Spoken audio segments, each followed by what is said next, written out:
台湾的选手逐年伫世界咖啡锦标赛 WCC 拢有袂歹表现，不过因即礼拜煞雄雄宣布要甲台湾改做中华台北，而且主办单位 SCA 阁强调讲是为着符合国际体育组织的惯例，也这嘛引起台湾咖啡界反弹，按算一人加一张配合 WCC 表达抗议。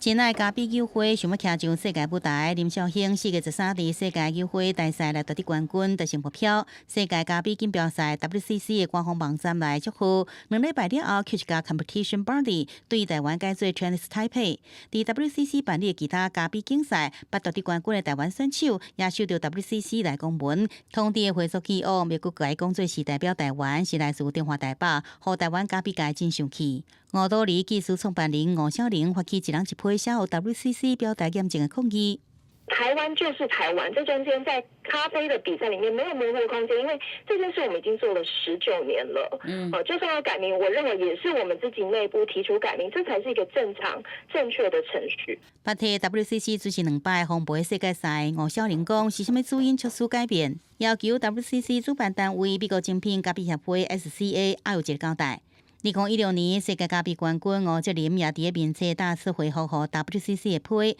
明确表明台湾是台湾咖啡社群伫 WCC 舞台上已经使用总共20年的名称，加过去以来记录来做更改，会引发一定暑假标准的一致性。因若这个咖啡产业链的其他业者也对改变感觉真生气，烦恼安尼会予少年人感觉真动怒。SCA 也把所有的咖啡教学的证照的名称原本是台湾的，现在全部改成台湾 region 台湾地区这个简直是